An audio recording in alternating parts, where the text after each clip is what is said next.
Morning, dungeon. Sorry, the yard.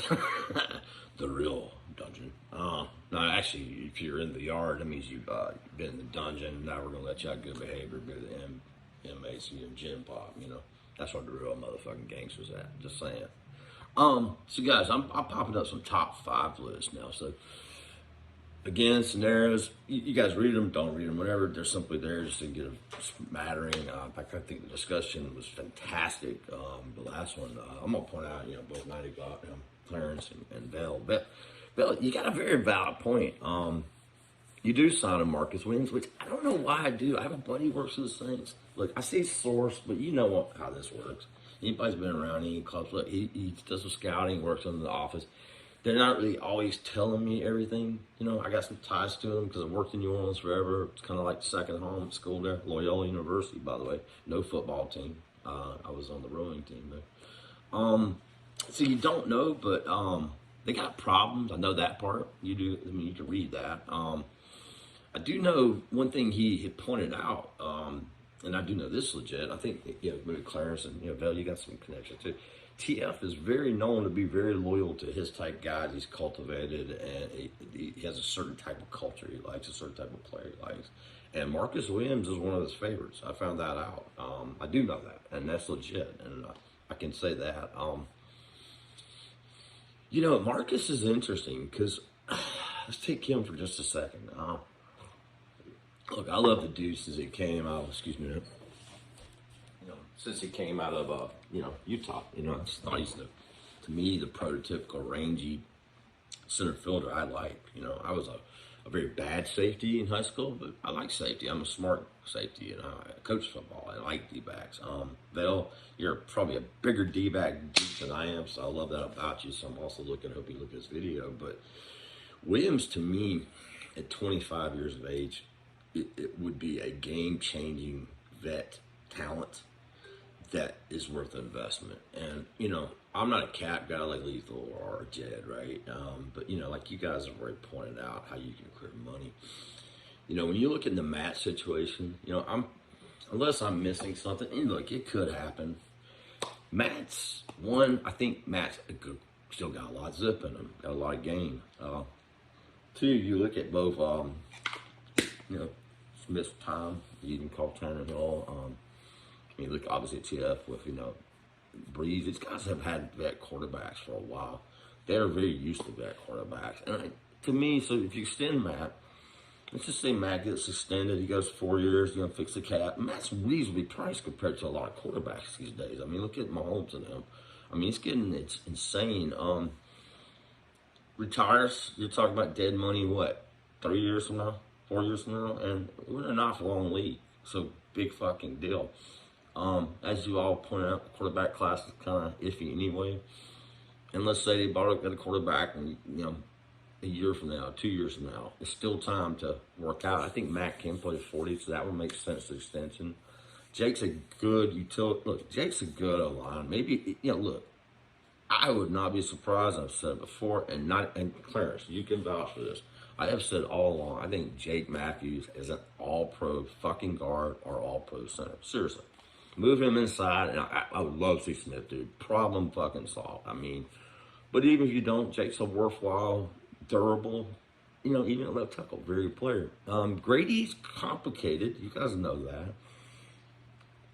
But if you extend Grady, can you extend Grady and sign a Williams?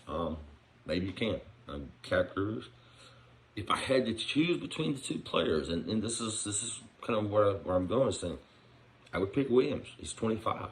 It's free safety. A 25-year-old with a $65 million contract, when you're pushing out the time, the way cap rises and stuff makes more sense to me than a soon-to-be 30-year-old defensive tackle. Now, obviously, in a perfect world, you want to have both. But anyway, Williams, as you could tell, it would be my perfect thing. I think guys like Shy Tuttle might come. They were developed and found by TF as a scout. Did you guys know that? I found that out. Jalen Holmes is one he likes. Cam Jordan would be pretty badass. Come on, but I'm not sure that'll happen. But point is, I think, to me, I see that safety piece missing. But I like what you said, Val. So I brought this up for a reason. So let's say you're right. We went all in and we got Williams, right? You have a great point. Why not finish off the secondary? So I kind of decided that I made some top 5 lists, and I covered 3 major areas. I may go through more, and I always do this every time of year if you guys have been around me a while, because the scenarios, I like those. You see the prospects, I'll post the videos, post my thoughts, get discussion. So when you get the top 5 D-backs, that's an interesting one, and this is why I'm really focusing on the video. So we signed Williams, which I think, look, I'll go to my grave. Williams would be great. If I got to go lesser, give me Jabril Peppers. See what he can fucking do, right? But Williams is my dude. Kyle Hamilton, without a doubt, number 1 for me. 6'4", 220. Look, I loved Isaiah Simmons before, but Isaiah Simmons was more of a bulkier build, 6 foot, still a fluid athlete. They're starting to use him right in Arizona, 6'4", but he's 35. So you always kind of knew he was that strong safety linebacker-ish, if you would. Yeah, he could play some freak time at different spots, but fantastic athlete. But to me, when you look at Kyle Hamilton, you see a rangy guy, 6'4", 220, that, dude, guys that long should not be able to cover the field he does. I mean, he really can center the field. And then you also, obviously, Kyle is, without a doubt, physical himself. And can you imagine a fucking safety tandem, a trio, actually, tandem of Hamilton, Marcus Williams, and Richie Grant, your third? Good God, dude. Nickelback, that's a pretty badass defense with Terrell, right? I can't argue with you, Bill. Not a bad logic. 2, guys, and don't get pissy when I say this. That's why I'm doing the video. Daxton Hill to me, 6 foot, 198, bursty motherfucker. He's got 4.3 speed. I think he's like 43, 44 vert. You see it on film. He's been all over the map. They played him all over Michigan. I call him a D-back. He can play free safety. I honestly think Hill would be a fantastic corner.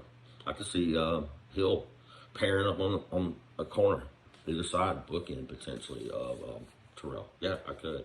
And then you got a Williams in there. Boy, that's a rangy defense. And now you got, Hill, to me, Grant, in this case, is obviously more of a strong safety. You might have to get a guy like a Ronnie Harrison or Eric Harris type, or you can go later and draft 1A, Thomas, and then you still got Hawkins. Again, back to your point, Bill, D-back's fixed. So I got Hill 2. Number 3 for me, hey, look, Stingley is 3 not because of talent, without a doubt. Let me clarify. Stingley is an elite talent. Dude was 5-star recruit. I saw him in high school. You all saw the freshman year. He wears number 7. The kid is a player. I said he made business decisions earlier. I meant it, but I'm also temper when I said business decision. He was probably playing injured.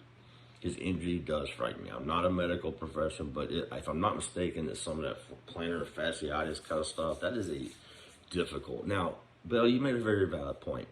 Took a gamble, Julio Jones, got a decade out of him, right? He had some lingering stuff, but he worked through it. And can Stingley work through it? That's the question. He did not play a lot, and he didn't play as well. But, hey, dude, Stingley is an immense talent. I cannot argue. Shit, Hamilton and him are 1A, 1B on D-backs. Just depends on your flavor. Stingley's shut down. Number 4, I went Kaiir. That's how you pronounce Kaiir. Elam. I'm a big bloodline guy. I talked a little bit in there about the reason why, but I'll go in a little more. One, obviously, you like a 6'3" guy, 200 pounds, and long arms and physical. Obviously, Elam doesn't have as great a top speed. He don't have. I don't think he has the speed of say a Daxton Hill. But if you watch Elam, he's a sticky guy in his own way. Obviously not Stingley good. Elam has a couple things I like. One, he has pretty fucking good hips for a big dude, right? I'm not gonna put a Taylor Ramsey here, so just bear with me. He turns his head. Elam is, to me, I don't downgrade it, a fantastic fucking nickel slot guy, which has become a very important spot. Elam to me is interesting though. Is he better coming downhill? That's the question. I'm really curious on his 40. When you watch his time, I mean, it's not that he's slow, but he plays a 4.5. And that's not saying bad because he does have pretty good technique and all. But there are fast receivers. Would he be able to handle those faster, small Devontae Smith type receivers. These bursty slot guys. I don't know, and but for some reason I see Kyrie Elam would be a fantastic free safety coming downhill.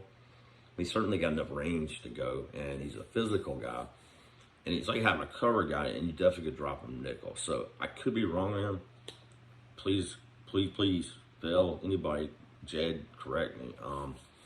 Number 5. Okay, Bill, you're gonna go through the fucking roof, but hear me out. Jason, bail me out here. JD, so I don't mean it bad. Sauce Gardner to me, I got number 5. Number 5 in this list is not bad. That means I like all these players. Let's get that out of the way. Sauce, to me, though, oh man, I'm going to get beat for this. It's kind of like T. Diggs, man, at Dallas. Yes, is he a good player? Yes, could be a very good player. Yes, can he make plays? Yes, is he physical? But I don't see the man cover the elite cornerback and for Gardner. I mean, if I got Gardner in a late first, early second, Gardner to me is just not a top 15 talent. When I watch this, okay, look, I've watched a lot of Cincinnati. He's definitely come down. He's an excellent fucking run support, right?